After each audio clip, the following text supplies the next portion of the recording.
చైత్రమాసము, వైశాఖ మాసము, కార్తీక మాసము, మాఘమాసము ఈ 4 పూర్ణిమలు కూడా విశేషమైనటువంటి పూర్ణిమలోని అందులో కూడా మాఘమాస పూర్ణిమను అలభ్య యోగము ఉంటుందని ఆ రోజు చేసేటువంటి స్నాన దాన జప పూజలు అఖండమైనటువంటి ఫలితాన్ని కోటి అశ్వమేధ యాగ ఫలితాన్ని ఇస్తాయని మనకు పద్మపురాణంలో శ్రీకృష్ణ పరమాత్మ చెప్పడం జరుగుతుంది.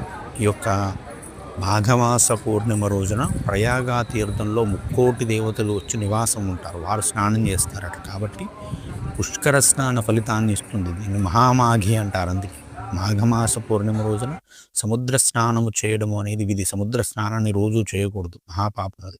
కానీ మాఘమాస పూర్ణిమ రోజున చేస్తే అఖండమైనటువంటి ఫలితాన్ని ఇస్తుంది అని కూడా మనకు శాస్త్రం చెబుతూ ఉన్నది.